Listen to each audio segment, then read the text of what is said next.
1000 টাকার মধ্যে যদি স্টেক মিল ট্রাই করতে চান তাহলে আজকের ভিডিওটা আপনার জন্য। স্টেকের দাম তো নর্মালি অনেক বেশি হয়, বাট হালি শহরের মিলানো এক্সপ্রেস কিছু মিড বাজেট স্টেক প্ল্যাটার নিয়ে এসেছে। এছাড়াও থাকছে আরও কিছু অ্যামেজিং প্ল্যাটার্স। আজকে মূলত আপনাদের সাথে এই সবগুলো প্ল্যাটারের রিভিউ শেয়ার করব। আর ক্যাফে মিলানোর অনেকগুলো আইটেমই মিলানো এক্সপ্রেসে অ্যাভেলেবেল। যারা ক্যাফে মিলানোর খাবার দাবার মিস করছেন তারা চাইলে মিলানো এক্সপ্রেস থেকে ট্রাই করতে পারেন। শুরুতেই থাকছে একটা mixed grilled platter. It was suitable for 2 person. আর এই পুরো প্ল্যাটারটার দাম ছিল 1799 টাকা। একটা প্ল্যাটারে আপনারা অনেকগুলো আইটেম ট্রাই করতে পারবেন। সাথে থাকছে 3টা dip, barbecue, mayo and peri peri. এই প্ল্যাটারে যা যা থাকছে একটা sirloin steak, peri peri chicken, 2টা গ্রিল সসেজ, গ্রিল ডোরি, সাথে থাকছে আরও কিছু প্রন স্টিক আর সটেড ভেজিটেবল। একটা ভালো স্টেক বোঝা যাবে যদি স্টেকটা টেন্ডার হয় আর ফ্লেভারটা প্রপারলি হোল্ড করে। আর এই স্টেকটা আমার প্রেফারেন্সের সাথে খুব ভালোভাবে যায়। এটা টেন্ডার ছিল, এট এ টাইম ফ্লেভারটা খুব ভালোভাবে হোল্ড করছিল। 3টা ডিপের মধ্যে স্টেকটা বারবিকিউ ডিপটা দিয়ে খেতে বেশি ভালো লাগছিল। ক্যাফে মিলানোর পেরি পেরি চিকেন খুবই পপুলার একটা ডিশ, আমাদেরও অনেক ভালো লাগে। উই আর গ্ল্যাড দ্যাট এই প্ল্যাটারটা তো এই পেরি পেরি চিকেনটা ছিল। গ্রিল ডোরিটা আপনারা মেয়োনিজ দিয়ে ট্রাই করবেন, আশা করি ডোরি আর মেয়োনিজের কম্বিনেশনটা ভালো লাগবে। এই প্ল্যাটারের প্রন স্টিকটা অ্যাপেটাইজার হিসেবে অনেক ভালো ছিল। পার্সোনালি আমার গ্রিলড সসেজ অনেক পছন্দ and this was no different. আর গ্রিল সসেজটা আপনারা বারবিকিউ সসটা দিয়ে ট্রাই করবেন, আশা করি ডিসঅ্যাপয়েন্ট হবেন না। এই প্ল্যাটারের সাথে 2টা পেরি পেরি রাইস আসে অ্যান্ড পেরি পেরি রাইসটা ভালোই স্পাইসি ছিল। আমার মনে হয় নর্মাল ফ্রাইড রাইস না দিয়ে পেরি পেরি রাইস দেওয়া তো ভালোই হয়েছে, বিকজ প্ল্যাটারের বাকি আইটেমগুলোর সাথে খুব ভালোভাবে যাচ্ছিল। এই প্ল্যাটারের সাথে ড্রিঙ্কস হিসেবে আপনারা 2টা মিন্ট লেমনও পেয়ে যাবেন।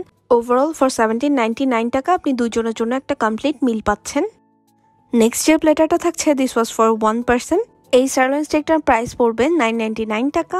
এই প্ল্যাটারে থাকছে fried rice, sauteed vegetable, sirloin steak, mashed potato, cheese sauce and barbecue sauce.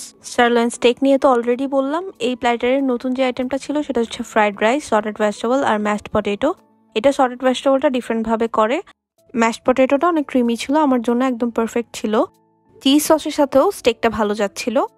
Next try করেছিলাম ওদের বিফ সিজলিং প্ল্যাটারটা। 549 টাকায় বিফ সিজলিং এর অ্যামাউন্টটা ভালো ছিল, যদি এটা একজনের জন্য, বাট আমার মতো এক্সট্রা একটা রাইস নিলে 2 জন ইজিলি শেয়ার করে খেতে পারবেন।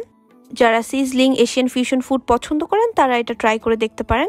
নর্মালি বিফ আইটেমগুলো রান্নার পর একটু চিউই হয়ে যায়, বাট এটা অনেক বেশি টেন্ডার ছিল। আর ম্যাশড পটেটোটা তো বললাম অনেক মজা। সো যারা একটু ফিউশন ফুড পছন্দ করেন তাদের জন্য এই প্ল্যাটারটা একদম পারফেক্ট। নেক্সট প্ল্যাটারটা ছিল প্যাস্তো চিকেন। এই প্ল্যাটারে 2টা কোয়ার্টার প্যাস্তো চিকেন পেয়ে যাবেন। প্যাস্তো রাইস থাকছে, আরও থাকছে ম্যাশড পটেটো আর সটেড ভেজিটেবল। যারা কন্টিনেন্টাল ডিশ ট্রাই করতে চান তাদের জন্য এই প্ল্যাটারটা। তারপরেও বলে রাখছি এটার ফ্লেভারটা একটু মিন্টি, একটু ট্যাঙ্গি। এনিওয়েজ আমার ফুড কোয়ান্টিটি ভালো লাগছে। এটার ক্ষেত্রে আমি সেম বলবো, আপনি যদি এক্সট্রা একটা রাইস নিয়ে নেন তাহলে 2 জন ইজিলি শেয়ার করে খেতে পারবেন। ডেজার্টে ছিল ফ্রাইড আইসক্রিম। বেসিক্যালি একটা ব্রাউনির উপর ফ্রাইড আইসক্রিম থাকে। ব্রাউনিতে একটা রিচ চকলেটি ফ্লেভার পাবেন, আর ওইটার সাথে ভ্যানিলা আইসক্রিমটা খুব ভালোভাবে কমপ্লিমেন্ট করছিল। মিলানো এক্সপ্রেসে কিন্তু একটা প্রাইভেট লাউঞ্জ আছে, যে কোনো পার্টি গেট টুগেদারের জন্য আপনারা চাইলে এটা বুক করতে পারেন। ওভারঅল আমার কাছে প্ল্যাটারগুলো ভালো লাগছে। কেউ যদি মিড বাজেটের মধ্যে লাঞ্চ বা ডিনার সাথে চান তাহলে মিলানো এক্সপ্রেস ভিজিট করতে পারেন। ইনশাআল্লাহ নেক্সট একটা ভিডিওতে দেখা হচ্ছে, তখন সবাই ভালো থাকবেন। আল্লাহ হাফেজ।